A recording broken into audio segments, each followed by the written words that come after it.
1 Tawarik 17. Janji mengenai bait suci yang akan didirikan oleh Salomo.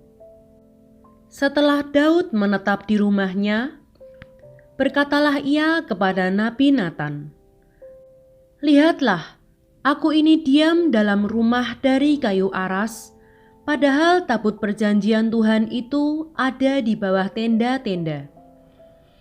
Lalu berkatalah Nabi Natan kepada Daud, "Lakukanlah segala sesuatu yang dikandung hatimu, sebab Allah menyertai engkau." Tetapi pada malam itu juga datanglah firman Allah kepada Natan demikian, "Pergilah, katakanlah kepada hambaku Daud, beginilah firman Tuhan, bukanlah engkau yang akan mendirikan rumah bagiku untuk didiami.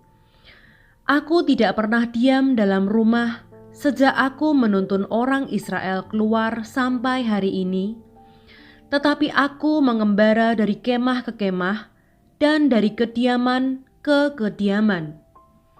Selama aku mengembara bersama-sama seluruh orang Israel, pernahkah aku mengucapkan firman kepada salah seorang hakim orang Israel yang kuperintahkan menggembalakan umatku demikian? Mengapa kamu tidak mendirikan bagiku rumah dari kayu aras? Oleh sebab itu beginilah kau katakan kepada hambaku Daud, beginilah firman Tuhan semesta alam.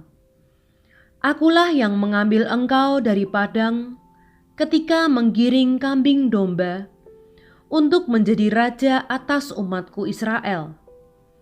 Aku telah menyertai engkau di segala tempat yang kau jalani dan telah melenyapkan segala musuhmu dari depanmu.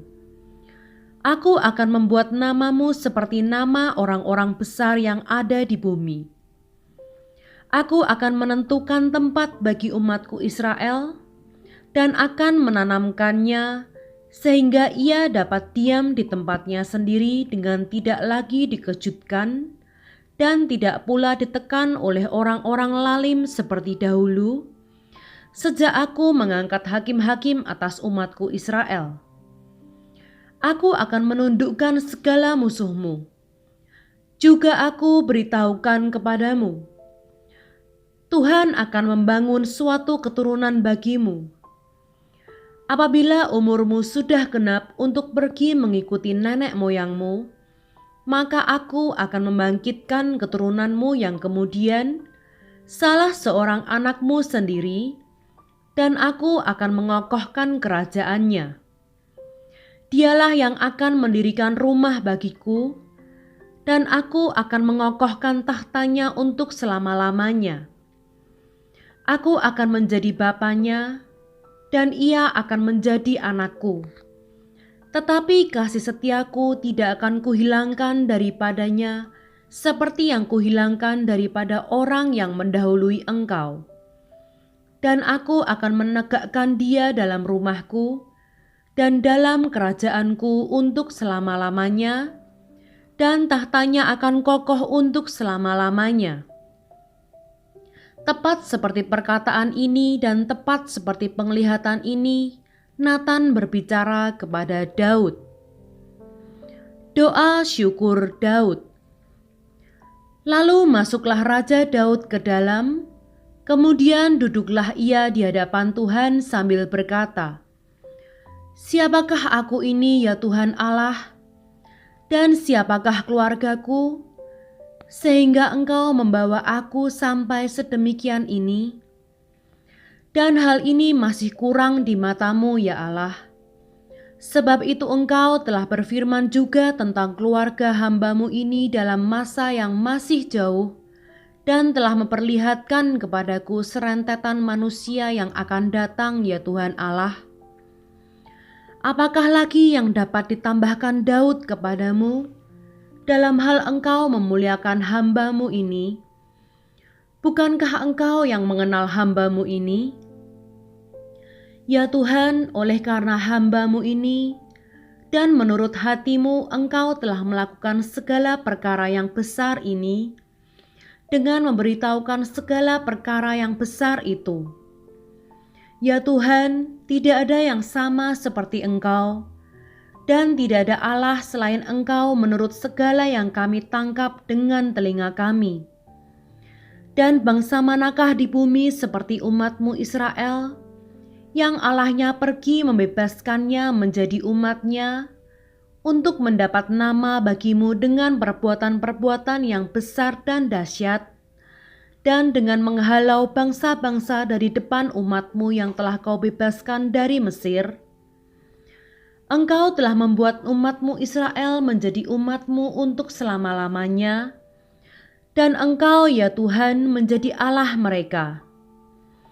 Dan sekarang ya Tuhan, diteguhkanlah untuk selama-lamanya janji yang Kau ucapkan mengenai hamba-Mu ini, dan mengenai keluarganya, dan lakukanlah seperti yang Kau janjikan itu.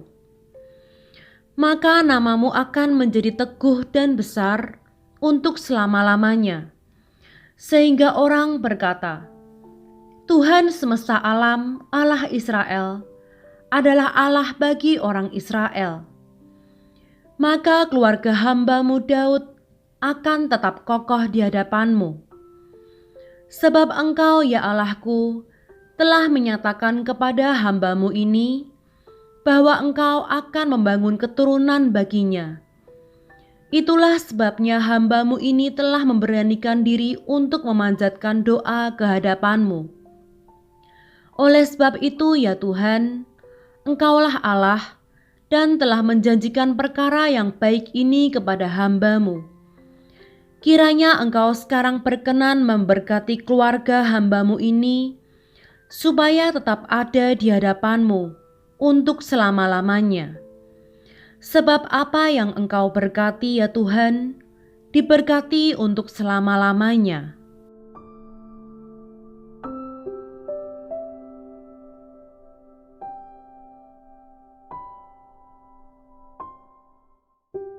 Satu Tawarik 18. Kemenangan-kemenangan Daud. Sesudah itu Daud memukul kalah orang Filistin dan menundukkan mereka, lalu ia merebut Gad dan segala anak kotanya dari tangan orang Filistin. Dan Daud memukul kalah orang Moab, sehingga orang Moab takluk kepadanya dan harus mempersembahkan upeti. Selanjutnya Daud memukul kalah Hadadezer, Raja Zoba, dekat Hamat, ketika ia pergi menegakkan kekuasaannya pada sungai Efrat. Daud merebut daripadanya 1.000 kereta, 7.000 orang pasukan berkuda, dan 20.000 orang pasukan berjalan kaki. Lalu Daud menyuruh memotong urat keting segala kuda kereta, tetapi dengan meninggalkan 100 ekor kuda kereta. Lalu orang Aram dari Damsyik datang menolong Hadadezer, Raja Zoba, tetapi dari antara orang Aram itu Daud menewaskan 22.000 orang. Kemudian Daud menempatkan pasukan-pasukan pendudukan di daerah orang Aram dari Damsyik, dan orang Aram itu menjadi budak Daud yang harus mempersembahkan upeti. Tuhan memberi kemenangan kepada Daud kemanapun ia pergi berperang. Sesudah itu Daud mengangkut perisai-perisai emas yang dipakai oleh orang-orang Hadadezer, lalu membawanya ke Yerusalem.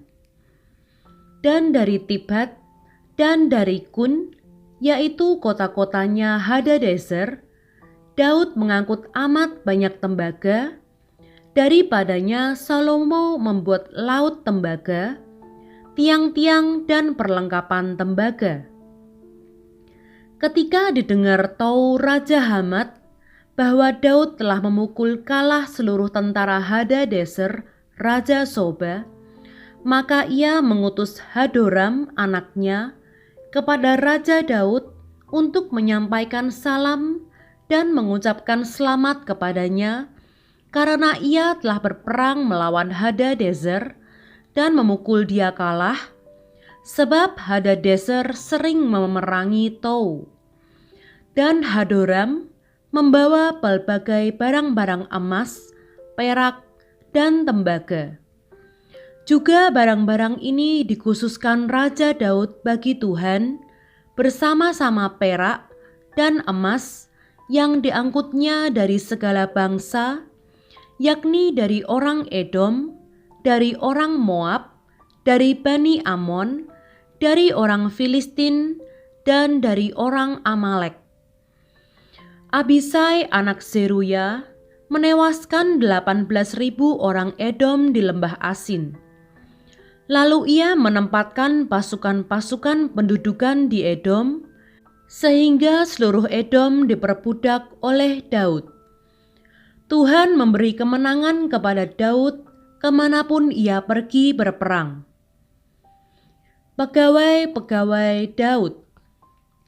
Demikianlah Daud telah memerintah atas seluruh Israel dan menegakkan keadilan dan kebenaran bagi seluruh bangsanya. Yoab, anak Zeruya, menjadi panglima. Yosafat bin Ahilud menjadi bendahara. Zadok bin Ahitub dan Ahimelek bin Abiatar menjadi imam. Sausa menjadi panitera. Benaya bin Yoyada menjadi panglima orang Kreti dan orang Pleti. Dan anak-anak Daud adalah orang-orang utama yang diperbantukan kepada raja.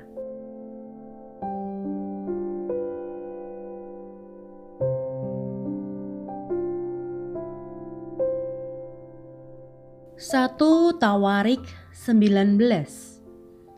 Daud berperang melawan Bani Amon dan orang Aram. Sesudah itu matilah Nahas, raja Bani Amon. Lalu anaknya menjadi raja menggantikan dia.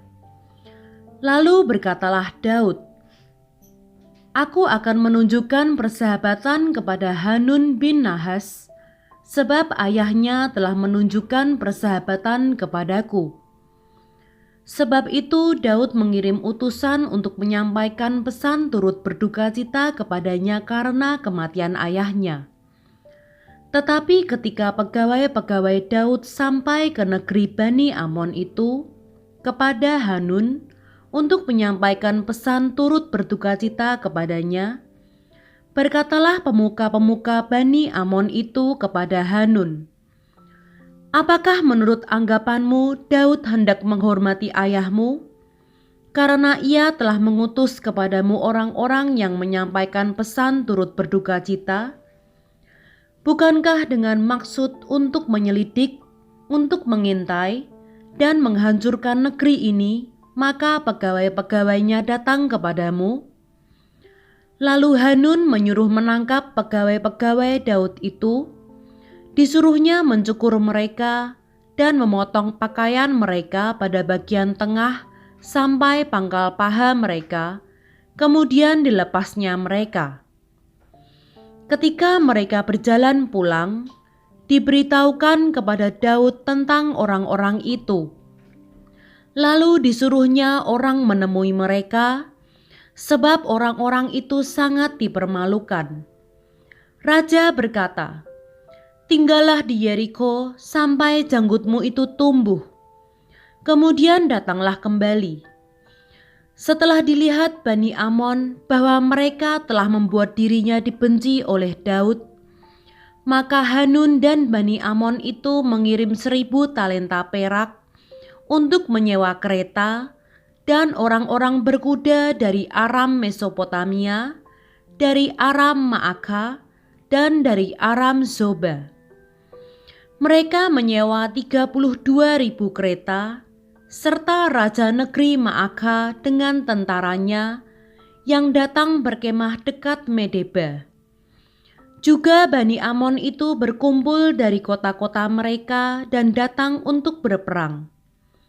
Ketika Daud mendengar hal itu, disuruhnyalah Yoab maju dengan segenap tentara dan pahlawan. Lalu Bani Amon maju, diaturnya barisan perangnya di depan pintu kota, sedang raja-raja yang ikut datang ada tersendiri di padang. Ketika Yoab melihat bahwa serangan itu mengancam dia dari depan dan dari belakang, maka dipilihnyalah sebagian dari orang pilihan Israel, lalu ia mengatur barisan mereka berhadapan dengan orang Aram itu. Selebihnya dari rakyat itu ditempatkannya di bawah pimpinan Abisai adiknya, dan mereka mengatur barisannya berhadapan dengan Bani Amon itu. Lalu berkatalah Yoab, "Jika orang Aram itu lebih kuat daripadaku, maka haruslah engkau menolong aku. Tetapi jika Bani Amon itu lebih kuat daripadamu, maka aku akan menolong engkau. Kuatkanlah hatimu dan marilah kita menguatkan hati untuk bangsa kita dan untuk kota-kota Allah kita. Tuhan kiranya melakukan yang baik di matanya." Lalu Yoab dan tentara yang bersama-sama dengan dia maju menghadapi orang Aram itu untuk berperang, dan orang-orang itu melarikan diri dari hadapannya. Ketika Bani Amon melihat bahwa orang Aram sudah melarikan diri, maka mereka pun larilah dari hadapan Abisai, adik Yoab, dan masuk ke dalam kota. Sesudah itu Yoab pulang ke Yerusalem. Ketika orang Aram melihat bahwa mereka telah terpukul kalah oleh orang Israel, maka mereka mengirim utusan-utusan dan menyuruh orang Aram yang di seberang sungai Efrat maju berperang di bawah pimpinan Sofak, panglima tentara Hadadezer. Setelah hal itu diberitahukan kepada Daud, maka dikumpulkannya seluruh orang Israel, diseberanginya sungai Yordan, lalu sampai ke dekat mereka, dan diaturnya barisannya melawan mereka. Ketika Daud mengatur barisannya berhadapan dengan orang Aram itu untuk berperang, maka mereka bertempur melawan dia. Tetapi orang Aram itu lari dari hadapan orang Israel, dan Daud membunuh dari orang Aram itu 7.000 ekor kuda kereta dan 40.000 orang pasukan berjalan kaki. Juga Sofak, panglima tentara itu, dibunuhnya. Ketika dilihat orang-orang yang takluk kepada Hadadezer bahwa mereka telah terpukul kalah oleh orang Israel, maka mereka mengadakan perdamaian dengan Daud dan takluk kepadanya. Sesudah itu orang Aram tidak mau lagi memberi pertolongan kepada Bani Amon.